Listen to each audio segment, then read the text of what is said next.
Welcome to the Hoard's Dairyman podcast, your source for trusted, science-based information you can use on your dairy. Today's podcast is called Spotlight on Sorghum. This episode will highlight the recent technological developments in growing and processing sorghum, and how sorghum can be an excellent alternative to growing corn for silage. This episode is brought to you by Automa. Rise and shine. A robust return on your sorghum investment is not just a dream. You can wake up with the peace of mind knowing you've wisely invested in Double Team Sorghum Cropping Solution, powered by the DT Trait Sorghum Seed and First Act herbicide. They give growers over-the-top control of common grass weeds that reduce yield and profitability. Growers can get up to $137 more an acre compared to non-Double Team systems. Trust a system that gives you the performance you want. Learn more at doubleteamsorghum.com. On today's show, we welcome our guest and frequent Hoard's Dairyman contributor, Steve Martin.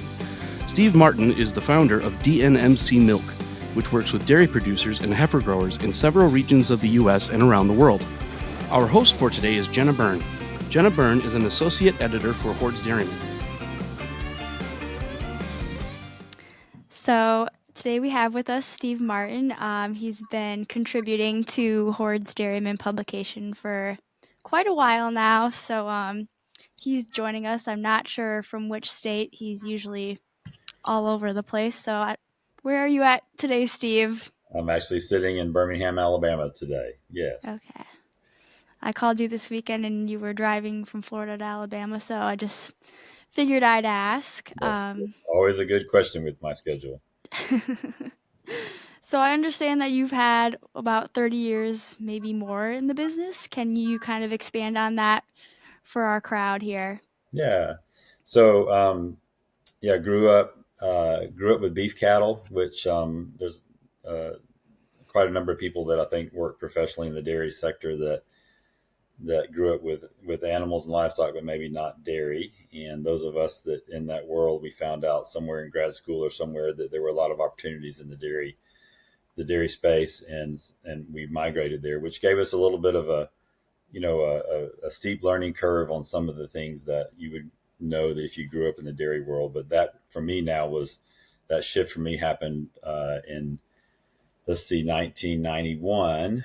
So after grad school at Texas A&M and undergrad at Auburn, I worked for a couple of years with a trade association in the cottonseed industry, working on cottonseed feed products and gossip hall research and research funding, and then wanted to get back out in the field.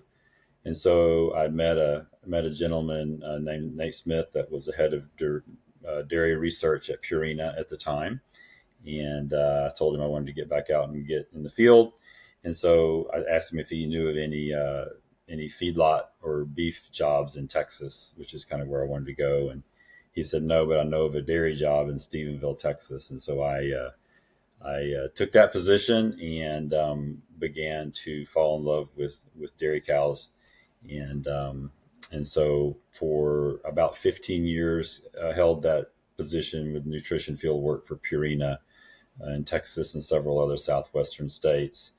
I worked for a couple of years for a management group owned by a dairy family, and got a chance to spend some time on the non-consulting side of the business. I wouldn't say that I was managing dairies, but I did I was on the other side of the desk for a couple of years, which was good.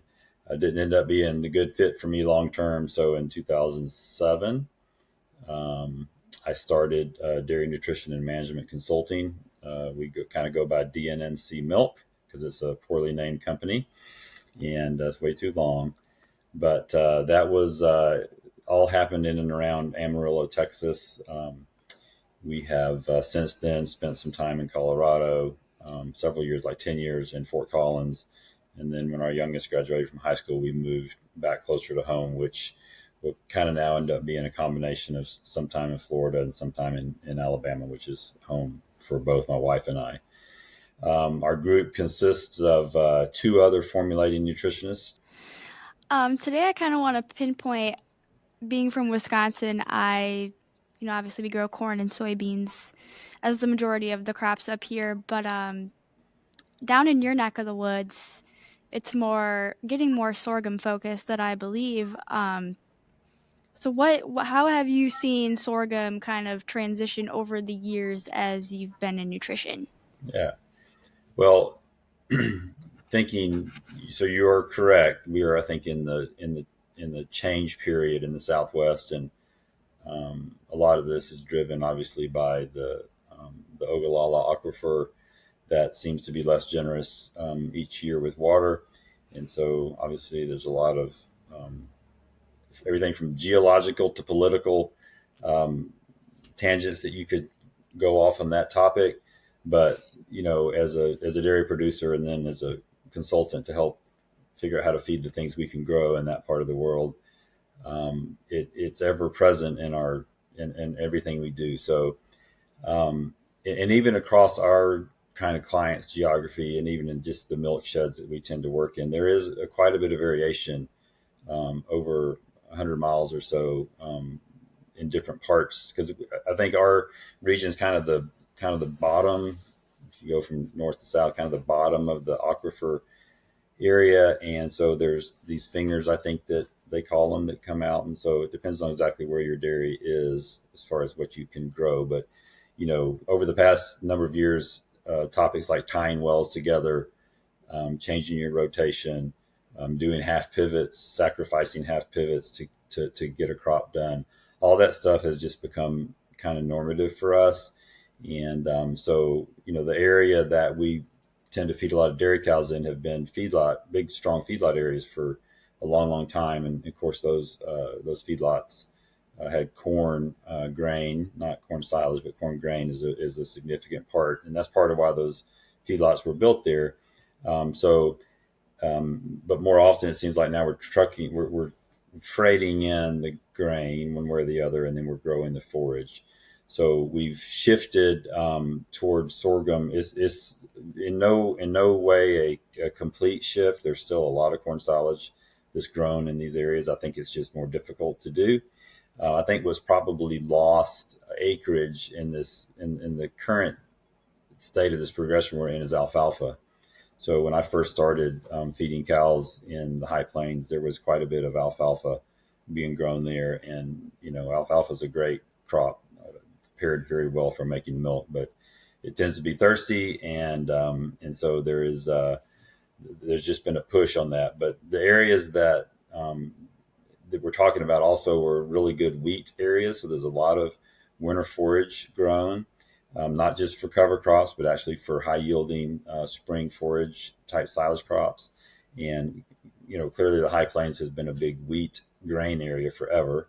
And so small grains grow well there. And so there's quite a good tonnage of wheat. But what suffered is corn silage. And we all know the effort starting with the cost of the bag of corn seed, and the technology and the traits and the things that are there.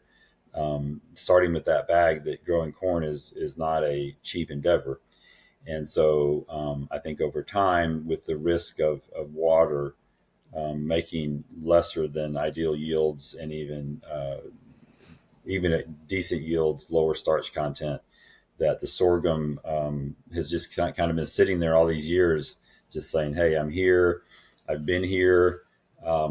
Let's figure out a way to make me more of a dairy forage." And so that's kind of what we've been about. But it's not new; it's just gaining traction as it's all of a sudden some of its traits for making it on less water are becoming more critical. Gotcha. And it's definitely been around for quite some time, I think. Just getting reintroduced to the dairy space. Yes. How can you describe if a dairy farmer came to us and asked us, "Is this a good fit for me?" How would you describe that to them, or what should they look for when they're trying to look into sorghum? Right. So I think that I'll remind my clients and other people in the industry that we're not agronomists. I think we're not. I occasionally have to say I'm not a veterinarian and I'm not an agronomist.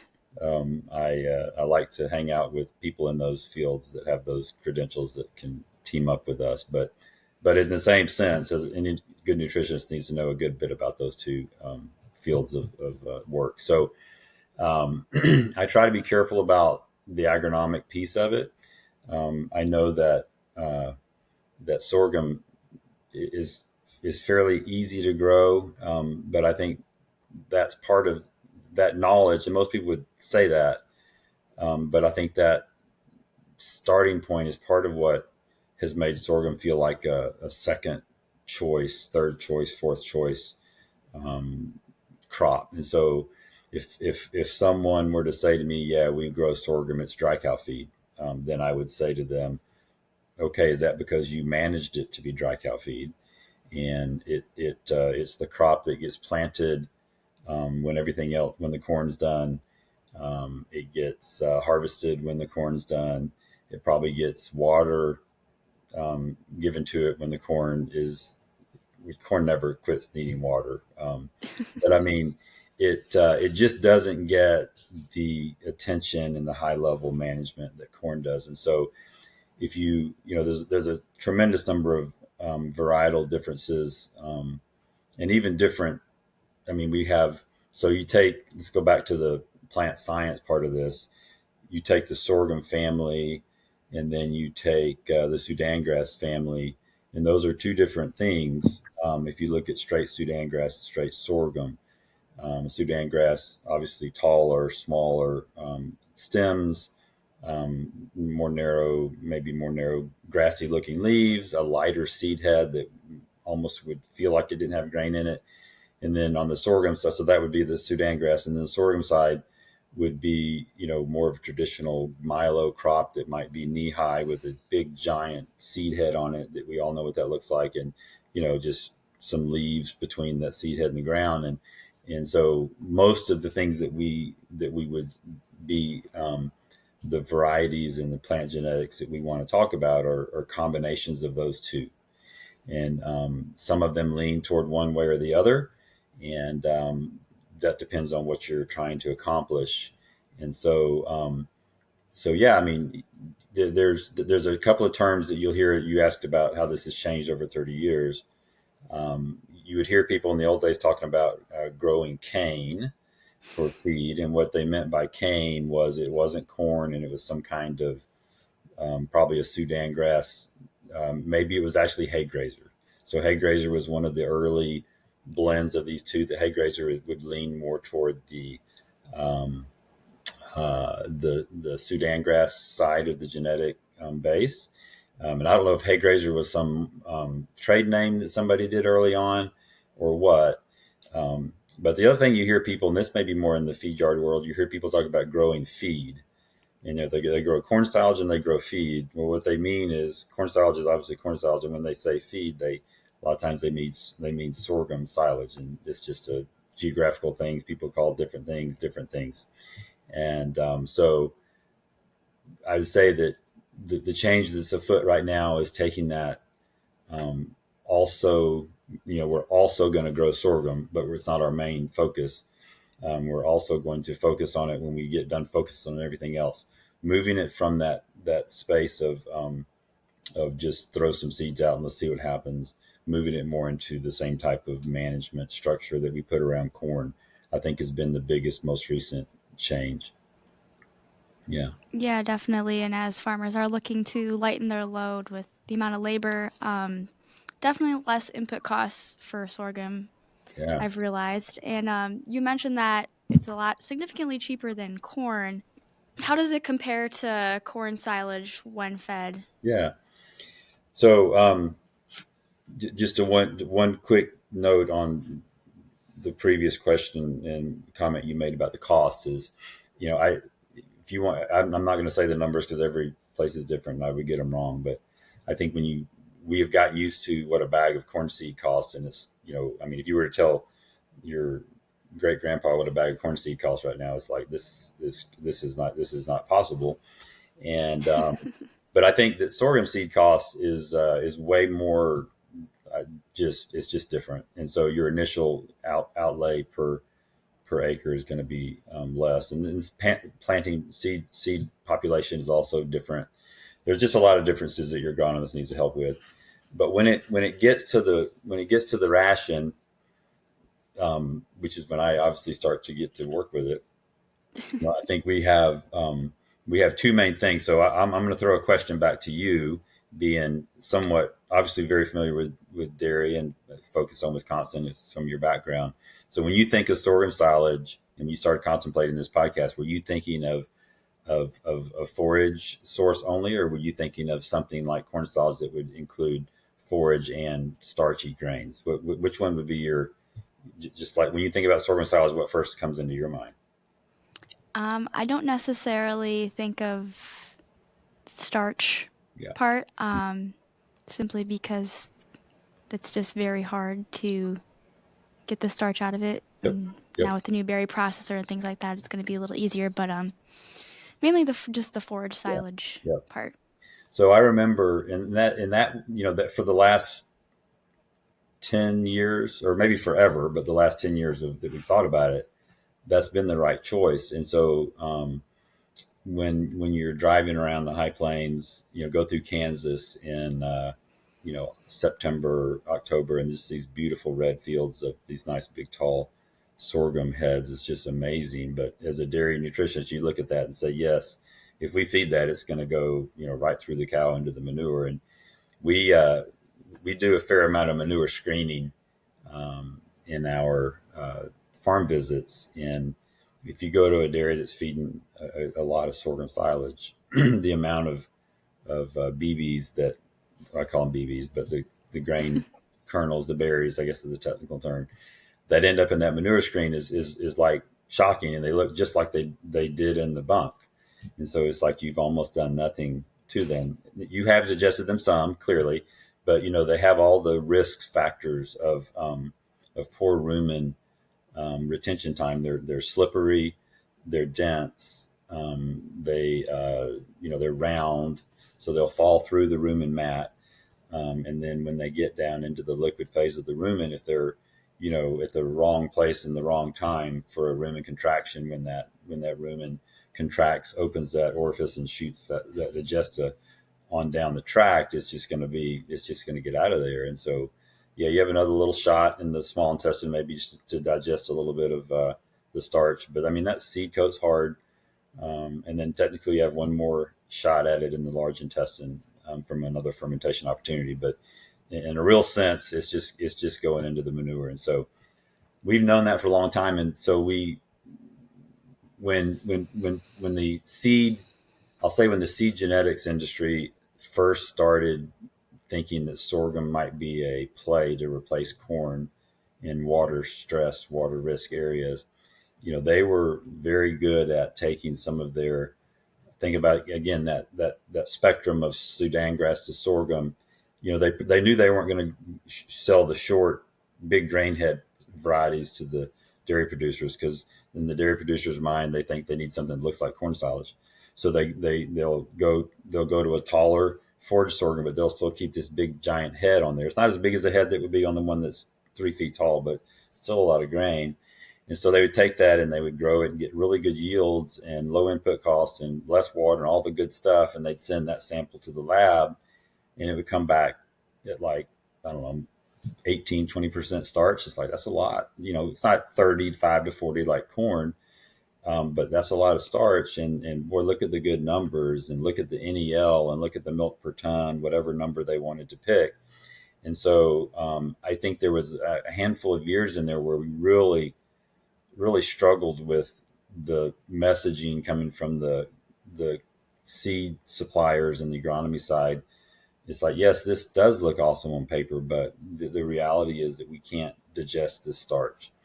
And so the response to that was to move away from the grain containing varieties and go toward one of two options, well, maybe three options. You could go to one that would create a head, and you might do multiple cuttings. So you might go in there just like you would think about harvesting alfalfa. It's like, okay, I clearly don't want to harvest a full bloom alfalfa. So you're harvesting alfalfa based off the stage of that maturity. You could do the same thing with any sorghum, and you could lay it down and swath it and chop it for silage before it created that grain head. And depending on your length of growing season and number of things, you might do that 2, 3, 4 times a summer. or you might green chop it. Maybe green chopping would be a more common um, management practice for that type of approach, where you green chop it and bring it directly to the feed area to feed every day, and you never ever let it get to the stage where it would create the seed head that it genetically wants to do. So when we looked at the single crop chopping deals, which is way more common, most people aren't set up for multiple cuttings. I think when the alfalfa cutting was common in our area, there were silage crews around where there was swathers and choppers and baggers that could do those little projects. But I think that the larger the dairies got and the more they felt like they were replacing corn silage, the more it fell into a one chop silage situation, which they really wanted to direct chop. So that was another issue, is they everybody knew how to manage dry matter on corn and irrigation on corn, watching the starch line and all the stuff to try to put up corn in the perfect window of moisture and dry matter for fermentation. Well, it was hard to get sorghum that dry. Sorghum tended to hold on to its moisture, and so if you were thinking about harvesting the forage that's kind of in your head and in a lot of people's head, it's like, this is great, but I mean it's 21% dry matter, or 22 or 19, and so clearly a direct chop situation isn't really a good deal. So what they started doing is they started waiting until they got a light frost on it. And I mean, that should scare all of us to death from a number of reasons. But one of it is like, okay, how much fiber digestibility are we giving up to let it go that mature, just so that we can direct cut it into the chopper and not have to swath it, because the swathing adds an extra pass and costs and variability as well.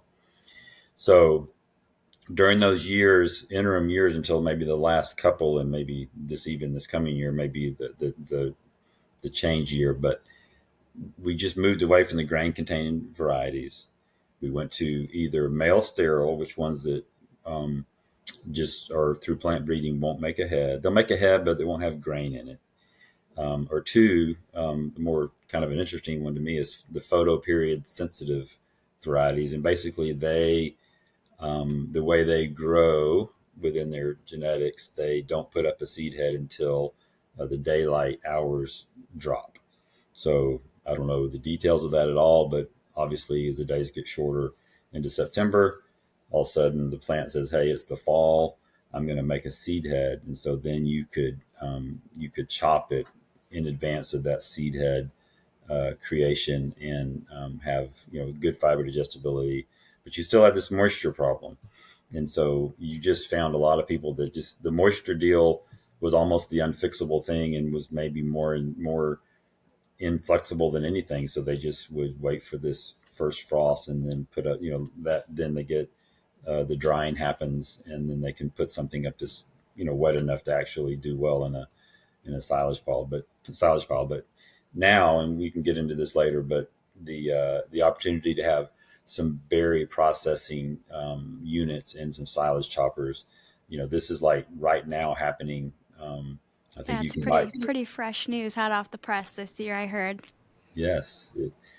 I heard that people at the Commodity Classic, or I think in Denver in the last month, maybe, there was quite a bit of chatter about this. And so we're excited at the field level, but we're skeptical, because I remember I don't know what year, I don't know if you remember, do you remember when kernel processing like wasn't a thing in corn silage, or has it just kind of been your whole life? Kernel processing is just as normal as I really can't remember a time, so yeah, I'm assuming my entire life, but yeah, I yeah. could be wrong. Well, and I don't know, because the part of the world that I fed cows in, corn silage, we lived on alfalfa for a lot of the years in the Southwest, and so I don't know what dynamic was like in Wisconsin or Michigan or other places in the upper Midwest, but there were, back in the day, there were whole kernels going into silage piles, and obviously the most notable thing was the cob, the discs, the cob pieces, the cross-cut cobs that you'd find in the feed bunk that the cows didn't want to eat. And so I don't know what the year was, 20, 20 2000, 4, 5, or 6 or something, this, the kernel processors started coming into in our area into the silage choppers. And so there was this question from the producers, is like, is this a good thing or this is a bad thing? And, is it overpriced because the choppers wanted to add some cost per ton to do it, because the machine cost more, there was more to manage, there were things to replace that they didn't worry about before. And so my guess is, we've been through this before with corn kernel processing. And so maybe this will go easier, but I will tell you that already here in the field, skepticism, worry about cost of the maintenance. Is this going to be something that they're going to have 2 of or 3 of on are they going to be as durable as the KPs on the corn machines?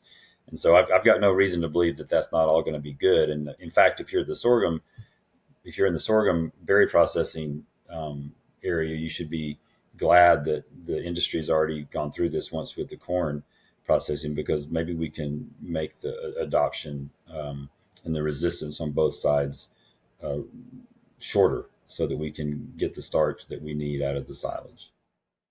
This episode is brought to you by Automa. Rise and shine. A robust return on your sorghum investment is not just a dream.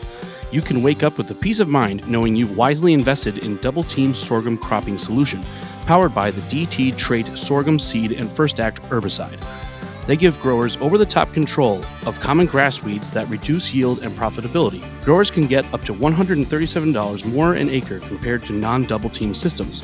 Trust a system that gives you the performance you want. Learn more at doubleteamsorghum.com.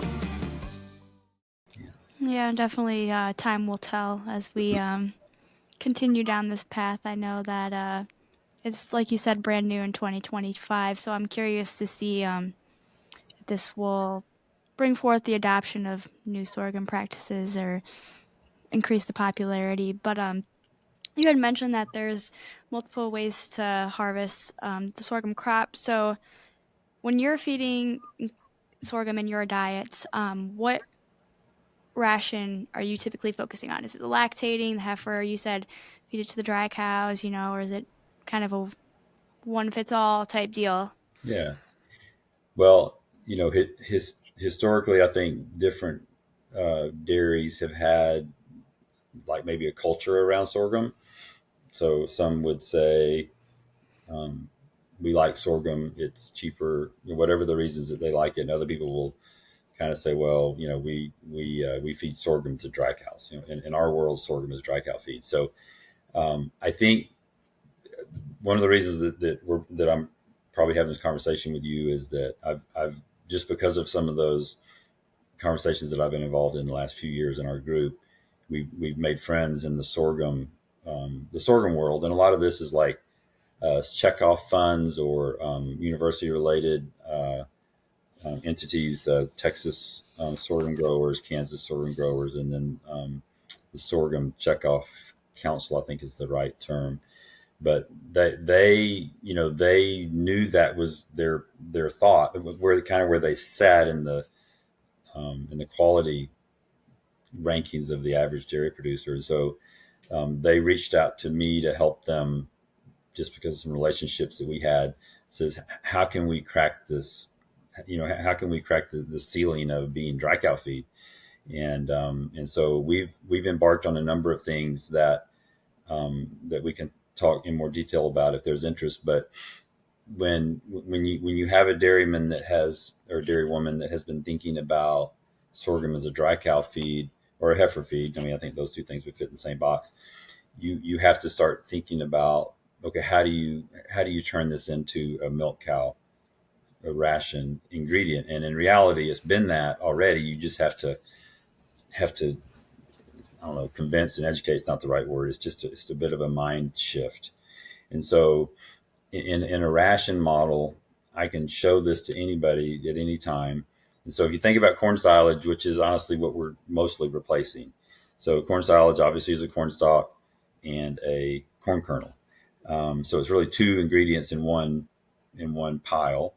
So if we're going to replace that for whatever reason, and let's say we're going to replace it with sorghum forage. So let's say we go to one of the non-grain containing male sterols or photoperiod sensitives, and we're going to grow. Let's just say a dairy is feeding 20 pounds of corn silage to make the math easy. And let's say this is good corn silage. It probably won't be as good as 50-50 if they're replacing it for water reasons. It's probably not going to be 50% grain like it might be in your neck of the woods. But let's just assume it is for easy math. So let's just say that in that they're feeding 10 pounds of corn stalks and they're feeding 10 pounds of high moisture corn. Okay, so that would be a way to think about corn silage. Then you say, okay, we need to replace that roughly with 10 pounds of forage sorghum stalks and leaves, and then 10 pounds of some kind of starchy grain, which is usually going to be corn. So basically we can take forage sorghum and corn and create corn silage. Now that's a very gross description of it because there's a lot of details that wouldn't be captured in that, but the general concept is the same. But what people forget when they're thinking about corn silage is there's two of the things that make corn silage so special is the stage of maturity at which it's cut. So it's cut at that stage of maturity mostly because that's the stage at which it will ferment, right? It's got the right moisture in it to ferment, to make a nice fermentation. But oh, by the way, also your starch dynamics are fantastic at that rate, at that stage of maturity, especially if you kernel process it. And then your fiber digestibility in the stalk is really, really good. So if you take, corn stalks that you harvest in December for bedding, and then you take ground corn or flake corn that was harvested as dry shelled corn, and you combine those at the same rate that your corn silage was, you don't have the same thing because the starch rate's different. The fiber is clearly different in a dead corn stalk compared to a growing green one. So when you recreate corn silage with sorghum silage, you have to think about those things. So, you think about the fiber, the stalk. I think, in fact, and I do think that there's probably, if you said, okay, what's exciting about the sorghum silage opportunity, that there may be a slight advantage for the sorghum product, the sorghum genetics, to actually have better NDF digestibility, higher sugar content, some other positives within the nutrient specs that may actually make really good forage. Okay, maybe the stalk part, the forage, if you said which is better, a sorghum stalk or a corn stalk, 9 times out of 10, I think you might give the nod to the sorghum stalk, especially if you pick the right genetics. But on the grain side, if you're going to create the sorghum silage by growing forage sorghum and then buying corn to put with it, the corn and the corn silage is just going to hands down beat anything you can do starting with dry shelled corn. And it's just because of the stage of maturity at harvest. The best thing to do would be to flake it. Okay, so flake corn, which is very popular in our part of the world, I think less popular in most every other dairy area. I think flake corn is something that's, like this thing that you might like to have, but you can't get your hands on. But because of the feed yard industry in the Southwest that's built on flake corn, it's just part of the culture of milking cows in the Southwest is flake corn. And I think California has some of this too. But when you flake corn, you increase the starch digestibility and the rate in the rumen. You create more microbial protein. You got all these magical things that happen. But even in really good flake corn, your starch dynamics are still not as good as they are in the nicely high starch, well fermented corn silage. It's because of the fact that the corn kernel was dead when you harvested it. Okay, so you make it better. Now it's better than ground corn. So ground corn, even if you go to a real small particle size, which is what you would want to do, you won't get quite the bang out of it that you would get as if that was in high moisture corn. High moisture corn is less common in the high plains for whatever reason. Earlage is maybe, you'll see earlage occasionally, and earlage has maybe a few more weeks of maturity than corn silage. But with earlage, you have the challenge of a maturing corn kernel, but you still have to kernel process in a grain header. It's still just complicated, right? Grinding corn is easy. Flaking corn is, not easy, but it's a science that people know how to do. And so what I want to say is that when you take a great sorghum forage dynamics and you blend that with even really nice flake corn, you still haven't really replaced the corn magic that's in corn silage, the grain, the starch magic that's in corn silage. And so we have to think about that and do things with sugars. We have to do some stuff to make it better. So I think that's the thing that gets forgotten sometimes is how are we going to put the grain back in to make the forage sorghum replace the corn silage. So, when you're talking about flaking, it's obviously not as common up here as it probably is down by you, but so sorghum can be flaked. Is that something that you would like to see used more on the farm than flaked corn? Yep. Yeah. So I think that sorghum grain. So to this, till you asked that question, we've talked mostly about silage, but there's a tremendous amount of milo. So just the grain portion of this species that's harvested in the fall, and a lot of it goes to ethanol nowadays. A lot of it goes to the feedlots for their starch. Very little of it comes to dairy. Some, but not a lot. And there's a handful of reasons in that. Part of it, I think, also is just a culture and a mindset.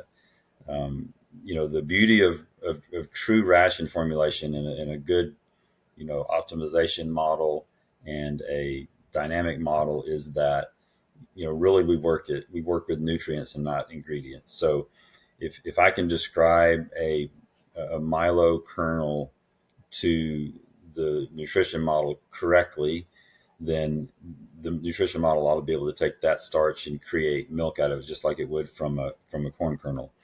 So the question is to make sure that we're processing it well and then describing it correctly to the model. So ground milo is something you'll occasionally see. The challenge with milo, and it's the same challenge with grinding and flaking, is that unlike corn, there's a pretty wide variance of the size of these berries.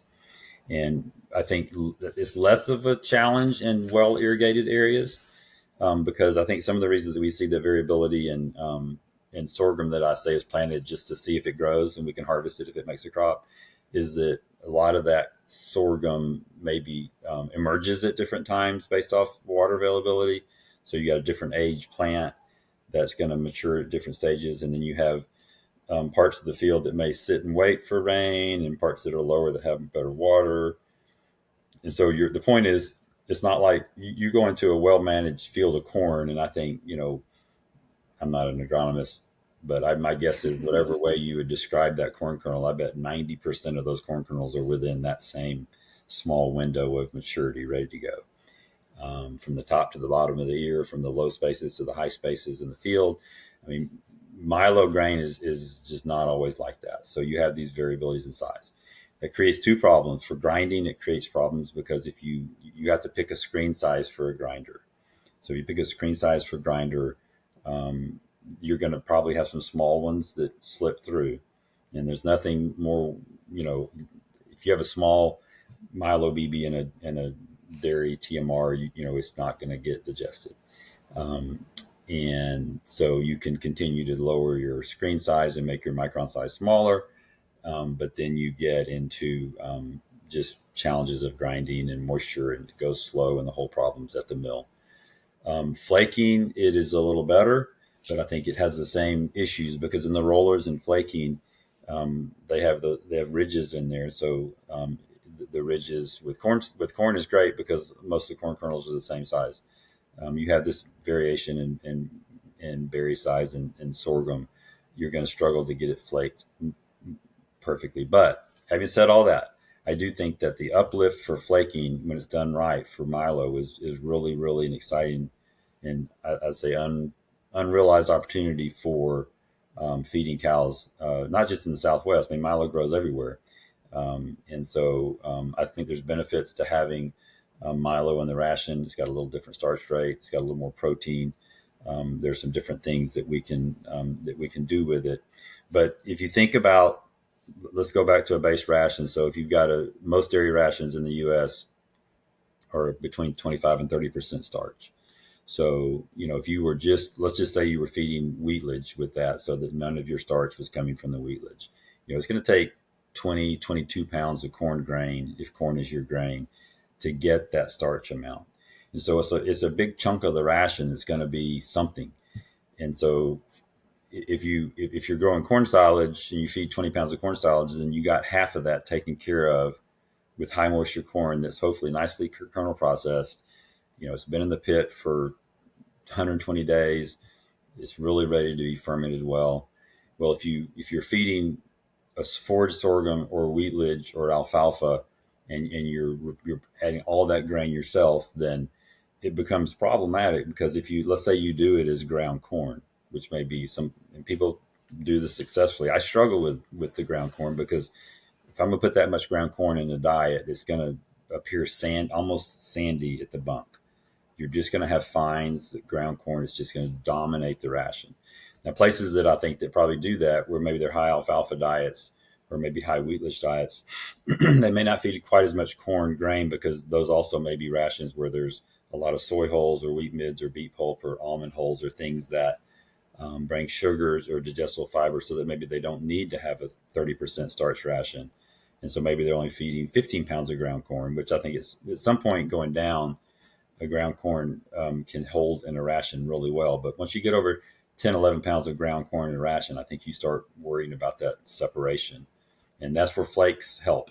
So flaking corn helps, because the flake corn has size to it. Even though the starch is faster than the ground corn, the particle size is better, I think, for blending in a TMR. Definitely. And as in terms of storage of how farmers are storing their sorghum, how are they storing? Is it a pit or? I think it would be whatever they have traditionally done for corn, they would do for sorghum. You do maybe see a few more, even on large dairies, a few more bags of sorghum, and I think it's because their sorghum strategy has been bits and pieces of ground, as opposed to the corn. If corn silage is what you're hitching your cart to, then it's going to get the best ground. It's going to get the biggest fields. It's going to get the fields maybe that are closest to the dairy, so that when you're at harvest, your trucks aren't driving all over the county to get there. And they may end up having a little jag of ground here and here and here, half a circle here, half a alfalfa pivot here that's tilled or something. And those may be where they put their sorghum crops. And so you do tend to see maybe a little bit more sorghum in bags than corn. But I think if a dairy is going to make a shift from corn silage to sorghum silage, I think that whatever their large, whether they're earthen wall pits or whether they're just drive over piles, whatever they are, I think they're just going to, last year they were corn, this year they're going to be sorghum, and manage it much the same. I will say that I think sorghum silage, I think, is very forgiving in a lot of different ways. I fed sorghum silage as low as 19% dry matter that fed wonderfully. Now, yes, there was leach, water ran off of it or lost some nutrients during the fermentation process, and it's not fun to put up 20% dry matter forage, but in some parts of the country, it's difficult to get it to dry. And if you have a tight window of harvest before you got to put seed in the ground for the next crop, then sometimes you put it up wet. And then on the other end of that spectrum, I've seen 50%, 52%, 55% dry matter sorghum. That's also very nice feed. If you're going with the no grain variety, so that you're just worried about the forage, the moisture is not as critical, as long as you can get a good pack, and you're using a good inoculant, and you cover it in time and all that good stuff. You can be drier than corn silage, because you're not worried about what's it going to be like to feed corn silage when it comes out of the pit. Even if it's well KP'd, that's 50% dry matter. It's like, yeah, that's probably not going to be your favorite silage to feed. But if it's sorghum silage, you still prefer it to be 37.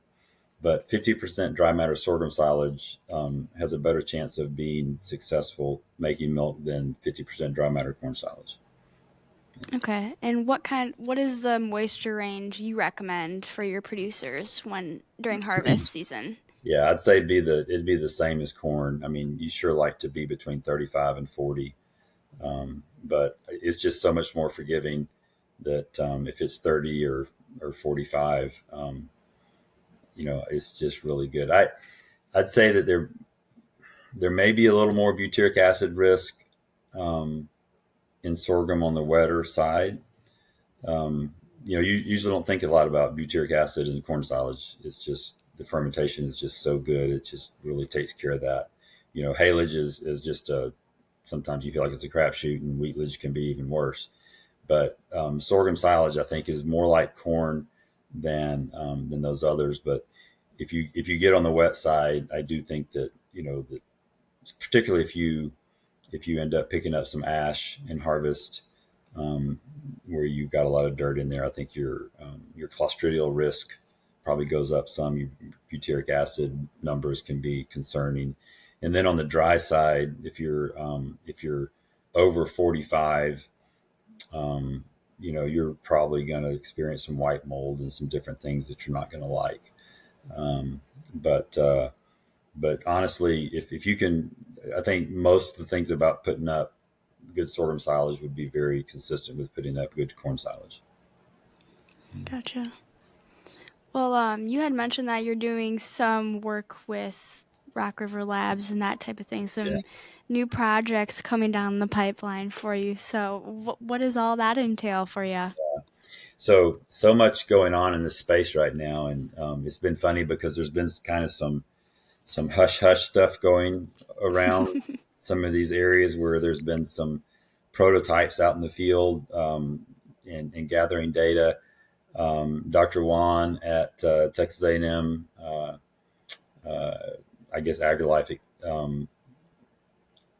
Texas A&M Amarillo. He lives in Amarillo, and he and a grad student this past year, several grad students have done some really really nice work on kernel processing, and that this thing is happening. So I think we'll know, and you give it a couple of years, we'll figure out what kind of legs it'll have. But they've done some really nice work on that. So I want to make sure we give credit to that. And you can search that up easily on the internet. And Rock River, Katie and John at Rock River have been, particularly Katie, has just been really in the middle of all this and offering really good thought leadership on this topic. And so if you just Google Rock River and sorghum, you're going to see a lot of work they've done. They've done some really good stuff there. So I think they've taken a leadership role and have been noticed and are doing a really great job pushing that stuff out to the field. Now, I will say that there's the other labs are also working on sorghum, and so I'll tell you about a project that we're involved in with our work with some of the sorghum entities that we've been doing. So when they first came to me and they said, how would we as the sorghum industry approach you as a nutritionist to have you maybe consider your preconceived ideas or even maybe your experience with feeding sorghum? Um, how can we have a conversation that can go deeper than what we've been experiencing? And clearly, the work going on at Texas A&M has been paramount in that, and Rock River has done a fantastic job. They're really good at social media. There's just a lot going on there with that I really think is going to really change the dynamic. But one of the things that I told them I thought would be helpful is because of the history of I think it's the seed companies that maybe did this, and this also happened in the triticale space, where these analyses were being run at forage labs, and you got these marketing things, just as good as corn silage, better than corn silage, and all these things, and that's kind of a turn off a little bit to a nutritionist, because it's apples and oranges, and maybe it's a turn off to a dairy producer because it just seems like it's probably not better than corn silage. It might be as good as or different than or workable, but let's talk about what it is. And so they said, what would you want to see as a nutritionist to help you maybe open your eyes up, or not, open your mind to it, to maybe looking at this again. So the first thing I said was, let's go to the major labs and let's say, how are we testing sorghum silage? What packages are we picking? And is it describing how we're going to put it in the model? And obviously the biggest part of that was the starch. The NDF digestibility and all that stuff, I think, is fairly well understood and believed. But if you see when you look at a corn silage analysis, you probably first look at the starch content, maybe the NDFD, but pretty quick you're going to be looking at that 7-hour starch number to say, okay, how available is this corn silage, and how's the model going to use it to make microbial protein predictions? And really, that's a lot of why that matters. So on the sorghum side, there's just a lot of questions there, because if you take it and you grind it up and send it to the lab, then you're going to have it's going to have characteristics that you can measure, but it may not be actually mimicking what happens in the cow. So what I propose to my sorghum partners, and we've actually I think almost done with or starting the summary analysis or summary process of the analysis, is we picked 3 forage labs that I thought would represent the relationships that most nutritionists in the South have with forage labs. And I don't mean to leave anybody out, because there's more than 3 good labs, but these are the 3 we picked: Cumberland Valley and Dairyland and Rock River. And so what we did was we sent sample. I should back up and say this. At Bushland, Texas, there's an experiment station that's a USDA Texas A&M experiment station, and it's been there, I don't know, 100 years, whatever. So for the last number of years, there was a Texas A&M agronomist named Dr. Brent Bean, and Brent is now working for the Sorghum Checkoff. And Brent designed a sorghum silage or sorghum variety trial in Bushland that has been going on for more than 25 years. I don't know how long. You can go back and look at all this data. And so what they've done is they've taken these different sorghum varieties that are provided by the seed companies and the breeding genetics in the sorghum world, and they basically do these plots, and they put it in they've used like a part of a pivot from a neighboring production farm, and with I'd say B- irrigation. It's not like the best water, and it's not like you hope it makes it to the end kind of water. It's medium. It's in the middle somewhere where you probably hope you get a rain or two, but you're really going to be able to make a crop. So very representative of maybe what would be average across the region. And they water it just like that commercial crop is watered. And then I think this year there was 75 entrants in that variety trial. And so Dr. Jordan Bell from Texas A&M manages that now, does a great job. You can Google her name and find a lot of good sorghum stuff that's out there right now if you want to learn. But what Dr. Brent Bean and I did was we picked nine varieties that that we felt from those 75 or 74 that we felt like represented kind of the range of lower grain to higher grain. And so we grabbed some extra samples of those. And so what's good about that is that we know all of these were grown, and this was way better than going out and getting some of these from commercial dairies, because these are all grown under the same exact management situation in water and fertilization and harvest time and everything. So we got these 9 samples, and we sent them to these 3 labs, and we actually sent them post and siling. So that was another question. It's like, are we going to send these fresh, or are we going to send them post and siling? And because if you want to look straight at the genetics, maybe the fresh one's the right one to do. If you want to look at how we're probably going to feed it, then we did mini silos. I think they did vacuum bag silos in Bushland, and had some help getting that done. And then those samples went to the lab. So I asked the labs to do 3 things. I said, 1, what's your best NIR package to best describe sorghum, and what would you normally run if you just got a sorghum silo sample from XYZ dairy in wherever, Texas? And then 2, let's pick what I would think were some key nutrients in that list that I think that I would want wet chemistry numbers on to validate the NIR. So not that NIR needs to be validated. I mean, we all know the pluses and minuses of using NIR versus wet chemistry. But I think if I'm looking at for the nutritionists, since I think they feel like they've been hoodwinked a little bit in the past about these good sorghums that test great but don't feed as well, let's go back and recreate this relationship. And maybe on sorghum we do have to do wet chemistry. I mean, I don't know the answer to that yet, but we'll know soon. But so we got the NIR analysis, and then we've got I think we picked 10 or 12 nutrients that we did wet chemistry. So we're going to have that. These are all the same samples. This isn't a lab contest. This isn't trying to see which lab is the best. All these are good labs. You need to pick a lab and stay with it. But I do think it's helpful for us to have the same samples replicated to these different labs.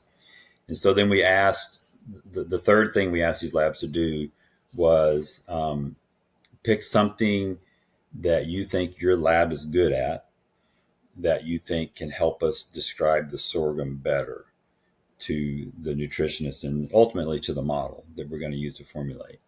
And so each lab picked something different, which was what I wanted.